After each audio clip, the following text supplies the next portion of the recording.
श्री विष्णु भगवान की कृपा हो सब पर अपरंपार। कार्तिक मास का करे 15वां विस्तार। जय श्री कृष्ण दोस्तों, आप सबका अपने चैनल पुण्य धर्म में स्वागत है। आज आप सब कार्तिक महात्म्य के 15वें अध्याय का श्रवण करेंगे। आप सभी भक्तों का आज की कथा में स्वागत है। आप सब भगवान विष्णु और भगवान शिव का ध्यान करते हुए इस कथा को सुनिए। राजा पृथु ने नारद जी से पूछा, हे मुनि श्रेष्ठ, तब दैत्यराज ने क्या किया, वह सब मुझे विस्तार से सुनाइए। नारद जी बोले, मेरे चले जाने के बाद जलंधर ने अपने राहु नामक दूत को बुलाकर आज्ञा दी कि कैलाश पर एक जटाधारी शंभु योगी रहता है, उससे उसकी सर्वांग सुंदरी भार्या को मेरे लिए मांग लाओ। तब दूत शिव के स्थान पर पहुंचा, परंतु नंदी ने उसे भीतर सभा में जाने से रोक दिया। किंतु वह अपनी उग्रता से शिव की सभा में चला ही गया और शिव के आगे बैठकर दैत्यराज का संदेश कह सुनाया। उस राहु नामक दूत के ऐसा कहते ही भगवान शूलपान के आगे पृथ्वी फोड़कर एक भयंकर शब्द वाला पुरुष प्रकट हो गया, जिसका सिंह के समान मुख था। वह नृसिंह ही राहु को खाने चला। राहु बड़े जोर से भागा, परंतु उस पुरुष ने उसे पकड़ लिया। उसने शिव की शरण ले अपनी रक्षा मांगी। शिव जी ने उस पुरुष से राहु को छोड़ देने को कहा, परंतु उसने कहा, मुझे बड़ी जोर की भूख लगी है, मैं क्या खाऊं। महेश्वर ने कहा, यदि तुझे भूख लगी है तो शीघ्र ही अपने हाथ और पैरों का मांस भक्षण कर ले। और उसने वैसा ही किया। अब केवल उसका सिर शेष मात्र रह गया। तब उसका ऐसा कृत्य देख शिव जी ने प्रसन्न हो उसे अपना आज्ञा पालक जान अपना परम प्रिय गण बना लिया। उस दिन से वह शिव जी के द्वार पर स्वकीर्ति मुख नामक गढ़ होकर रहने लगा। 15वां अध्याय संपूर्ण हुआ। अब 16वें अध्याय का श्रवण कीजिए। राजा पृथु ने कहा, हे नारद जी, ये तो आपने भगवान शिव की बड़ी विचित्र कथा सुनाई है।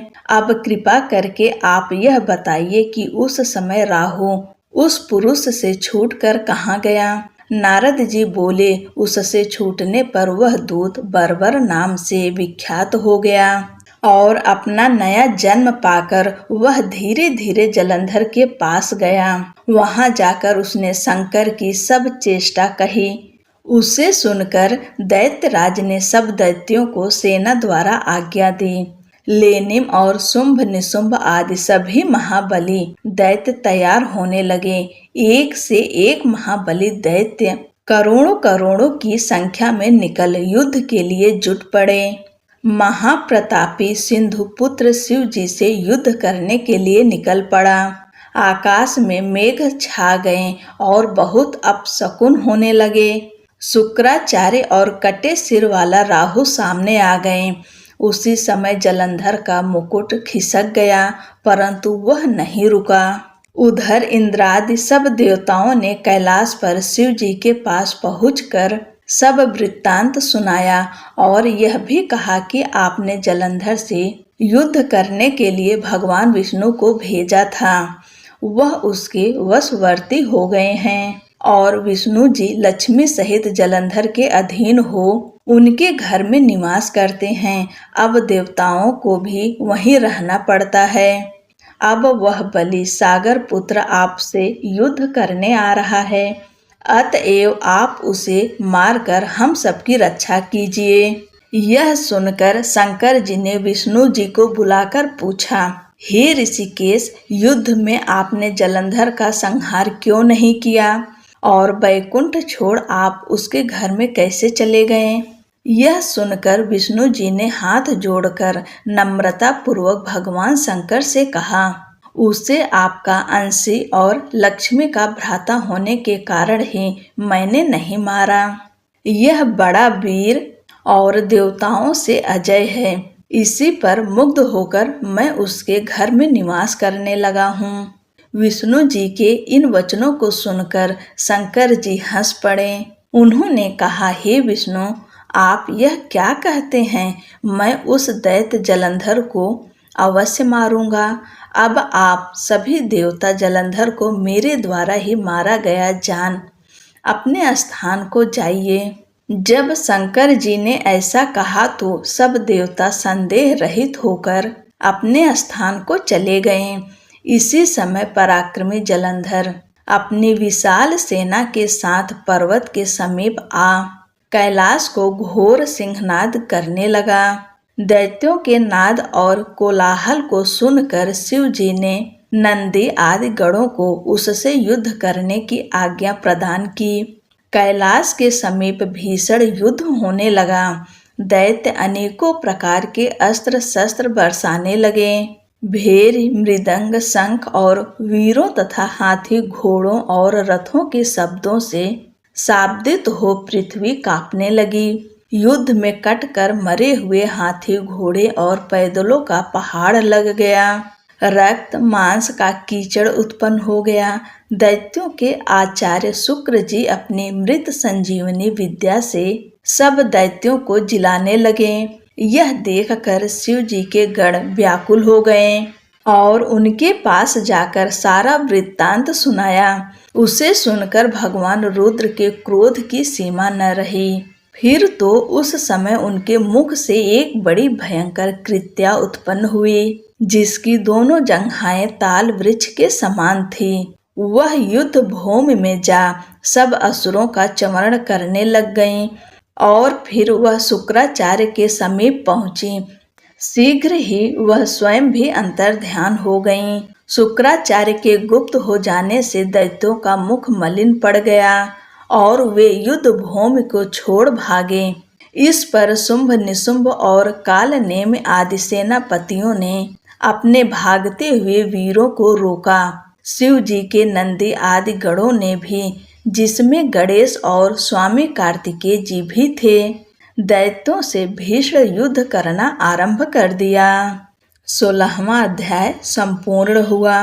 बोलो भगवान विष्णु की जय, शंकर भगवान की जय।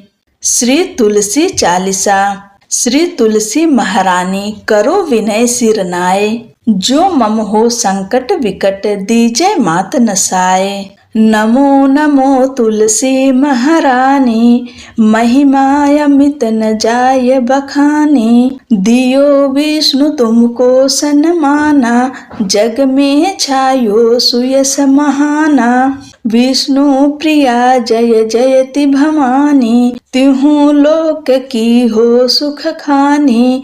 भगवत पूजा कर जो कोई, बिना तुम्हारे सफल न होई। जिन घर तब नहीं होए निवासा, उस पर करहि विष्णु नहीं बासा। करे सदा जो तव निति सुमिरन, तेहि के काज होए सब पूरन। कार्तिक मास महात्म तुम्हारा, ताको जानत सब संसारा। तव पूजन जो करे कुमारी, पावे सुंदर वर सुकुमारी। कर जो पूजा नित प्रति नारी, सुख संपत्ति से होय सुखारी। वृद्धा नारी करें जो पूजन, मिले भक्ति होवे पुलकित मन। श्रद्धा से पूजे जो कोई, भवनिधि से तर जावे सोई। कथा भागवत यज्ञ करावे, तुम बिन नहीं सफलता पावे। छायो तब प्रताप जग भारी, ध्यावत तुम ही सकल चितधारी। तुम ही मात यंत्रन तंत्रन में, सकल काज सिद्धि होवे क्षण में। औषधि रूप आप हो माता, सब जग में तब यश विख्याता। देव ऋषि मुनि और तपधारी, करत सदा तव जय जयकारी। वेद पुराणन तव यश गाया, महिमा अगम पार नहीं पाया।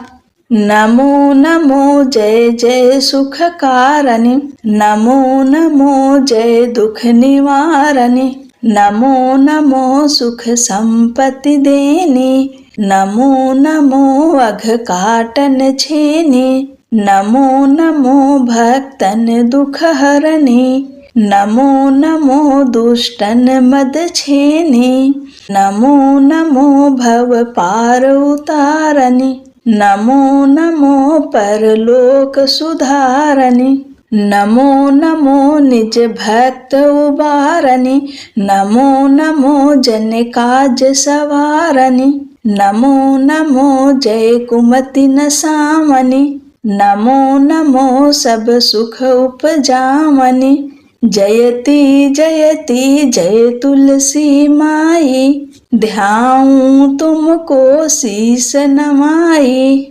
निज जन जानि मोहि अपनाओ, बिगड़े कारज आप बनाओ, करूं विनय मैं मात तुम्हारी, पूर्ण आशा करहूं हमारी, चरण शरण कर जोरि मनाऊं, निस दिन तेरे ही गुण गाऊं, करहूं मात यह अब मोह पर दया, निर्मल होय सकल मम काया, मांगू मात यह बर दीजे, सकल मनोरथ पूर्ण कीजे, जानू नहीं कुछ नेम चारा, क्षमहु मात अपराध हमारा, 12 मास करे जो पूजा, तासम जग में और न दूजा, प्रथम ही गंगा जल मंगवावे, फिर सुंदर स्नान करावे,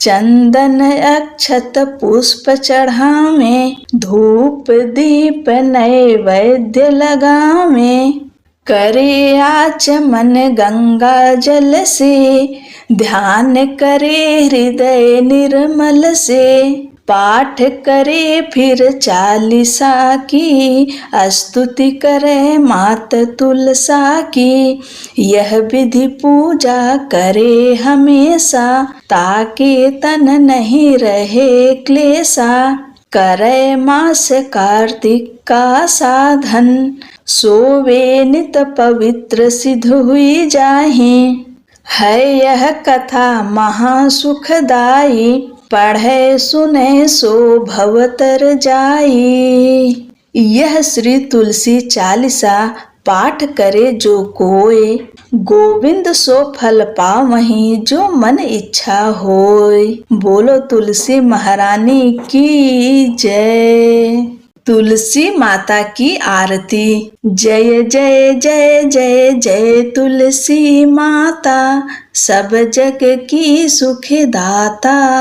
जय जय जय तुलसी माता, सब योगों के ऊपर, सब रोगों के ऊपर, रुज से रक्षा करके भवत्राता।